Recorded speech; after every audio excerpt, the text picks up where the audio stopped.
Hey, buddy, how you doing, mate?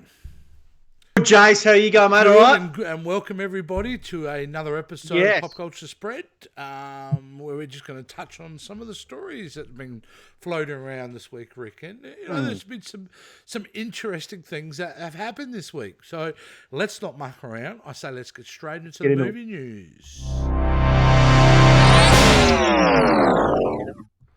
Now, this kind of really bizarre news this week, but I wanted to talk about it. Blumhouse and Ryan Gosling are about to make a Wolfman movie. I know it sounds so bizarre, but what also got me really interested was that Deadline reported that Lee Winnell, who just finished directing The Invisible Man, great Australian guy, he actually started his career on a ABC show called Recovery here back in the day. Yeah, but him and James Wan obviously come up with the Saw series. So that was their baby, and he's done movies like Insidious and all that. So he's definitely of quality. There is no doubt about it. So I really think, even though it sounds bizarre, Rick, I mean, batshit crazy to think that Ryan Gosling would be a Wolfman movie. I don't know. I'm kind of interested to see where they'll take it.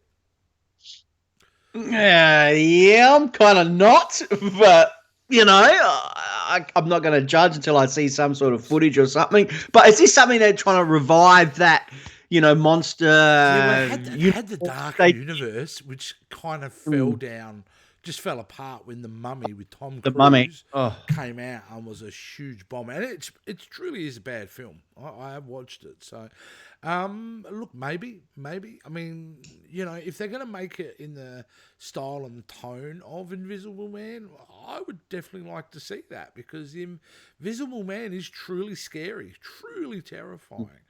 And if they keep it at a low kind of budget, I haven't seen a decent werewolf film since American Werewolf in London. Maybe Long time ago. Wow. Yeah. Team Wolf 2. Bateman. Exactly. So, no, it's been a long time where we've had one of quality, in my opinion. Yeah. So, Ryan Gosling, I mean, mate, he's a world-class actor. So, if anyone can make it cool, it would probably be him. That's it. Yeah, so there you go, mate. But, it's time to kick into some comic book news.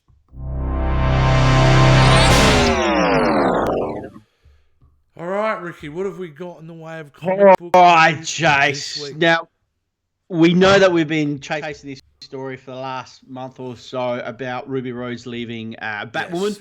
They finally have a replacement for her, and it's a young girl named Javicia Leslie. Do you have a picture of her there? I don't know. I do. Sure, I do have a picture of her. If we scroll up there, she's there.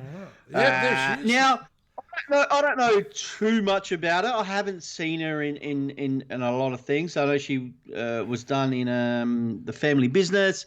God Friended Me. She was in the MacGyver series, the TV show, which I don't watch. Nah, not MacGruber, no.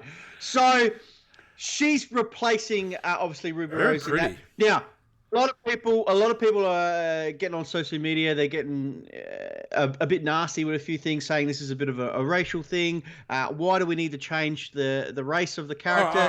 Remember, okay, I've got to ask the question then. Is she playing the same character as Ruby Rose, or is she cast as a new version of Batwoman? Good question, Jace. No, she's completely different cast, completely. So she's not playing Kate Kane, which is Bruce Wayne's cousin. She's not playing that character. She's playing a completely different character named Ryan Wilder. Well, there's your answer, isn't it? Who cares? Exactly. I could understand for continuity reasons if you replace one actor with another with a completely different race within the same series. It's contextually probably not good storytelling. But if she's playing a brand new character, then what does her race have to do with anything? As long as she's the right person for the role, mate. Yeah, and look, this show is not for everyone, but look, I'd say, look, give her a go. Let's see what she can do, and see what the series is out for sure. I think it's a great opportunity. So yeah, I think Batwoman do have bigger problems because what I've seen of it, not super impressed. So hopefully, if they get the right actress and they bring in some fresh crew of writers, maybe they can amp the show up. That's right. Totally. So we'll see when that comes out later next year. So yeah, there you go. Hey, well, let's talk a bit of gaming, Rick.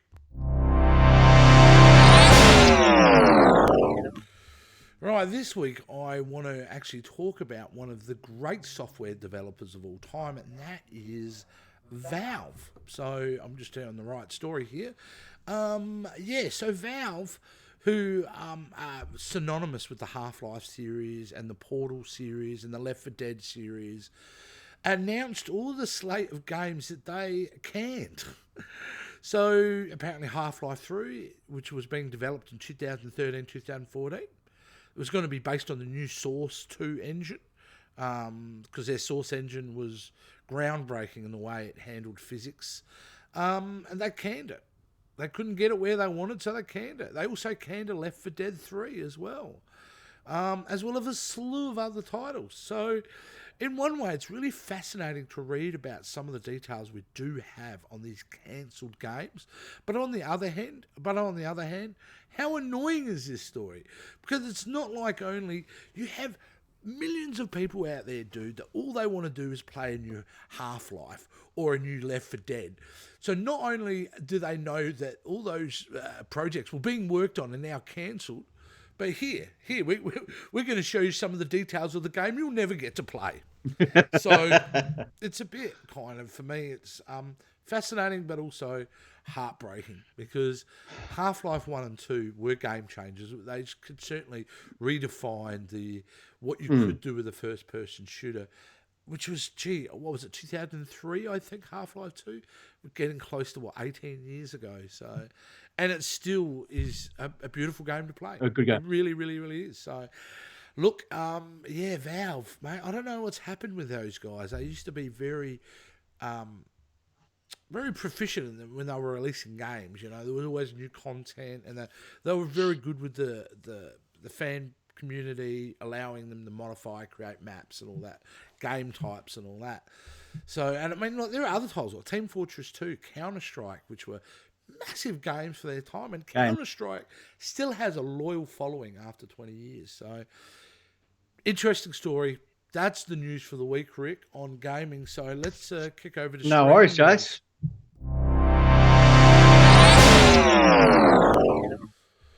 Right, mate. What's going on in the world of streaming? Jace, in the world of streaming, we've got a bit of news about Brooklyn Nine-Nine. Now, I know you're a big fan, Jace, and myself, and a lot of people out there are big fans of Brooklyn Nine-Nine. So about 2 weeks ago, Terry Crews had come out and said that the series creator and the showrunner, Dan Grew, had scrapped the first 4 episodes of the 8th season. So 4 episodes all ready to go. He just threw them in the trash. Okay. And they're looking at starting over. Now, this has come about because of what's happening, obviously the tragedy that happened with George Floyd, and Sandberg has come out saying that the cast and the whole team are reevaluating how they approach this show, and how they portray police officers on the screen. Now, yeah. Well, look, this is just... Yeah. I don't know, your thoughts on this, Jace? Well, honestly, to me, we're getting into a very dangerous area, because comedy should be a format that should never have any boundaries, in my mind. That's my own personal opinion. What's funny is funny. But I do also understand you're not going to have Peralta with his knee on somebody's back. Yeah. But, I mean, essentially... Yeah, a show like that should be, its wackiness. It's a very satirical show in its own way as well. So I would hate to see we lose that element, and what a diverse cast they have. Huge. I mean, it's a very diverse cast. And if you think about it, you've got your captain who's African-American, you've got the sergeant who's African-American. One of their best detectives, two of their best detectives are both Latino. And really, the dumbest characters are the white characters. Fair enough. Yeah. So, and the captain's gay, so as well. I mean, so they do not need to worry about their what the reflection of what the public thinks, the social justice public thinks of Brooklyn Nine-Nine, because they do a lot in that space. I just don't want to see comedy be sacrificed because we have to tiptoe around things. Sometimes the way you learn the best things sometimes is through humour. You know, things will resonate based upon humour. Yeah. But wouldn't you think they would look at this with other shows like, SVU or something like that, which portrays the police a little bit more than, that comedy side of things as well, you would think. Well, it depends. I mean, like shows like Law and Order and that are pretty pro-police, obviously, and pro the law. So, that's interesting because there is a lot of backlash towards the police over in America. So it may reflect on their show. Look, only time's going to tell, Rick, that's right. That's right. All this will end up being like. So, but let's hope it's not too much of an impact. No, that's it, mate. That's it. Yeah. So that's it for that one, Jace. First off for streaming, mate. Let's watch a couple of weird videos. What do you reckon? All right.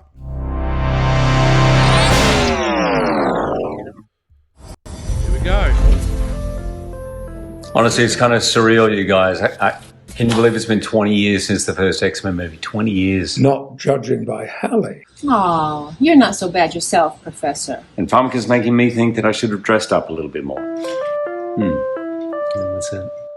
Hang on. Knock, knock. Whoa, so many stars. Was that Ian McKellen? Ryan, the cast and I were all just reminiscing about the movie that we were all in together. I hear you. I love that movie. I hope it's okay if I join. I figured we were all in X-Men together. X-Men Origins. Yeah. Always good seeing you, Ryan. I actually invited a few others. Hey, guys. Hey, everyone. So many timelines. It's like a recap of Knots Landing. 2 professors, 1 cup. What's happening? It's just like the X-Men movies. It doesn't matter. Oh, sorry. I actually thought this was the Game of Thrones reunion. Tyrion Lannister was in an X-Men film. Okay, bye. I actually have a James Bond reunion soon now. Oh, God. Me too. Split reunion. Star Trek. I love you, Patrick Stewart. Okay, bye, everyone. That fell apart quickly. Ooh. Guess it's just you and me, Logan. I guess so. You know what that makes this a reunion for? X-Men Origins Reunite. Yeah. Absolutely hilarious, Right. Rick. That was so funny, mate. All right, now look. I think part of what this show is all about is sometimes educating people from other parts of the world about certain social behaviours of dealing with Australia. Because you ever come down here, it can be jarring for tourists about what kind of social etiquettes you have to follow and what's expected of you as being an Aussie. And I thought I'd take this opportunity for this video is to basically show you and show the public out there on how you should handle yourself in this certain situation. So here we go. Derek! Crayfish, yes! How you going, mate? Mate, healthy as an African mosquito, as always. This is my mate Neville, by the way. Neville, how you going? Can I get you a beer or something? No, it's okay, I don't drink alcohol. You what? What the fuck? I don't drink alcohol. What, is it like some religious Yeah, thing? because you're a religion or something. Cool here, bro. No, it's not a religious thing. I just don't drink alcohol. I can have just as much fun without it. You can't have fun if you don't drink. Fucking lie, you It's dog. not a lie, it's true. What the fuck are you talking about, nerd? Who invited the narc? What do you go, bitch? boil some water and have no pathogens in it, you He cat. has his own personality. I don't fucking like it. Don't think for yourself, you Don't idiot. think for yourself. Peer pressure! It's not a lie. What's the problem? You can't trust someone who doesn't drink. Fact. And there's no way you can have just as much fun as us if you don't drink. Alright, look, I'll tell you what. You guys have your little drinks, have your little bender, act like wannabe NRL players, do whatever you want to do. Yeah. I'll stick around, and I guarantee you I'll have just as much fun as you guys. We'll see about that. Game on, narc. Pussy. Perhaps that way. I opened the bathroom door. It was my nan. Yeah, fifth time. Unbelievable. Oh my god. I tell you what, we were wrong. Derek, we were wrong. Totally wrong about You you. can have just as much fun without drugs or alcohol, man. You don't even need them. You don't even need them. Without alcohol. What? Oh, had a bag this whole time. I've been running off to the bathroom, smashing more lines than Bart Simpson. But no alcohol. I would never do that. It's actually quite bad for you. Get the fuck out of our house. Get the fuck out. Like, what did I do? You've had a bag this whole time and you haven't shared it with any of us? That's despicable. Despicable. Get the fuck out. Get out. Get the fuck out. Go on. This is why you can't trust someone who doesn't drink. And Rick, that is why you can't trust someone that, that doesn't drink. Welcome to Australia, people. Welcome to Australia. Well, that's basically all that we really wanted to talk about this week. Yeah. This is the show in a nutshell. But before we go, it's time to plug away the channel. All right, guys. All right, guys. At the end of this video, if you just click all the links down below, it gives us all our links to all our social media sites. Give us a follow on our IGTV, our Instagram, obviously our YouTube. Hit us up on all those. And if you want to get some cool merchandise, if you want your face on a mug of mine and Jason's, grab our merchandise as well at Teespring, link down below as well, guys. And you get all your cool merch down there as well. Don't forget to fuck you, Facebook. Yes, we're working on that, and we will be back to talk about that. And what's coming up this week, Jake? Yeah, what's coming up? We've got a heap of trailer reactions. We've been a bit quiet on the trailer reactions for a little while, but we've got a ton ready to release, and we'll be rolling them out in the next few days, which is really, really cool. Don't forget to people, if you can please start watching. Somebody start watching Random Film Watch, a little show that I do where I watch films in a random kind of system that I've developed. And this week, coming up, I'll be doing a review on This Is the End, and then spinning from the sci-fi wheel. So I'll be watching a sci-fi film next week. So really cool stuff. And of course, next weekend, Rick, we will be releasing the top 5 Will Ferrell films. So hang on for that as well. So a lot of content coming down the pipeline, mate. So until next time on Pop Culture Spread, Rick, I will see you soon, and I will see you guys. Later on. See ya. The explosion never wants to work anymore. Screw the explosion.